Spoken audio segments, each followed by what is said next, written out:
Il y a quelques semaines, j'ai enregistré une vidéo intitulée "Le terrorisme ukrainien a commencé", suite à l'assassinat de la journaliste Daria Dugina par une espionne ukrainienne dans la région de Moscou. Non pas que c'était la seule activité terroriste du gouvernement ukrainien, puisqu'il bombarde depuis plusieurs mois tous les jours Donetsk, les villages autour de Donetsk, les zones civiles avec les canons français César et les lance-roquettes américains HIMARS, qui s'utilisent non pas pour se défendre contre l'occupant russe, mais pour attaquer les populations civiles dans un effort désespéré de génocide d'une cruauté sans limite. Effort de génocide seulement freiné pendant les 8 dernières années par le manque d'armes et de munitions dont les milices fascistes ukrainiennes et l'armée ukrainienne disposaient. L'autre jour, l'Ukraine a organisé un attentat terroriste sur le pont de Crimée, une attaque sur l'infrastructure civile qui a fait 5 morts, soit dit en passant, mais 5 morts innocents, vu que, selon les dernières nouvelles, le chauffeur du camion bourreau d'explosifs qui explosait sur le pont n'était pas au courant de la nature de son cargo. C'était un camion affrété en Bulgarie par une société de transport avec un contrôle de papier à la 642, et donc ils ont été abusés et sacrifiés par les espions ukrainiens pour attaquer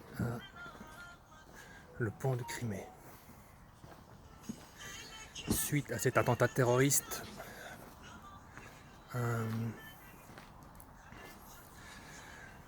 ce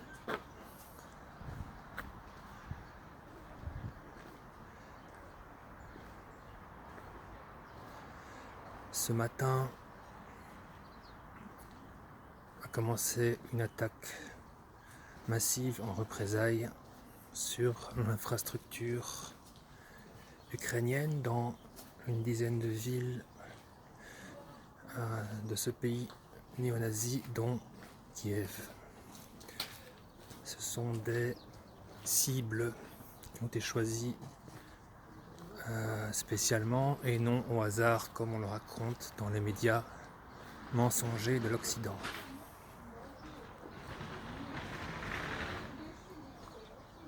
Notamment des centrales énergétiques, des trains, puisque l'attentat du pont de Crimée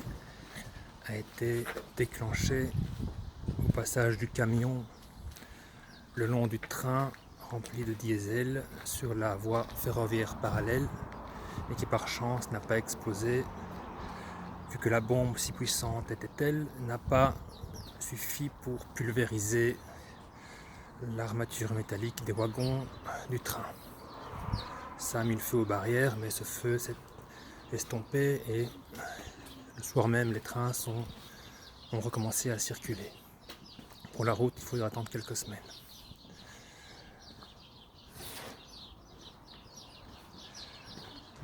Ça, et dans d'autres nouvelles, encore juste avant, aujourd'hui,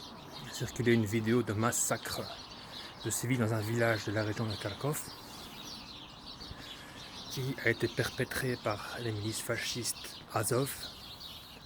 sur des civils ukrainiens pour le crime d'être pro-russe. Donc on voit dans cette fosse commune 3 cadavres de hommes et femmes âgés entre 30 et 40 ans, et un 4e cadavre jeté avec les mains ligotées et le visage emballé dans un sachet en papier, en tissu. Donc pure exécution cruelle, criminelle, des milices fascistes néo-nazis Azov qui prennent les gens et les accusent de trahison sur le simple fait qu'ils sont pro-russes, qu'ils parlent russe ou qu'ils ont voté pour que leur région revienne à la Russie parce qu'ils ont peur exactement de ce type de massacre par le fait qu'ils parlent russe. Voilà, et donc tout ça pour dire que cette guerre escalade par le fait que le clan Zelensky reçoit des armes et munitions, des financements de l'Occident pour continuer son agression gratuite contre le Donbass, qui, indépendant depuis 8 ans, n'a pas été laissé tranquille, n'a pas eu le droit de vivre sans harcèlement de l'armée ukrainienne depuis 8 ans, depuis leur déclaration d'indépendance suite au coup d'état criminel du Maïdan, financé par John McCain et sa clique de criminels de guerre et autres mercenaires qui ont exécuté des gens pour permettre aux fascistes ukrainiens de renverser le gouvernement légitime de Yanukovych. Pourquoi Yanukovych a été renversé en 2014? Tout simplement parce que son plan de refinancement de l'Ukraine, celui qu'il avait choisi, il avait 2 options, l'option russe et l'option européenne. L'option russe était bien plus avantageuse financièrement, donc en tant que bon patriote, il a choisi l'option russe, ce qui n'a pas plu aux Américains et aux fascistes russophobes, au point qu'ils ont renversé le pays dans un coup d'état sanglant,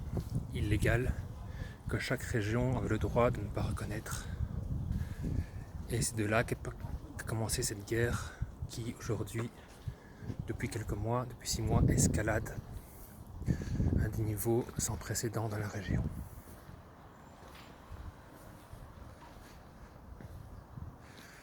Donc tout ça pour dire, ne croyez pas le baratin qu'on vous raconte dans les médias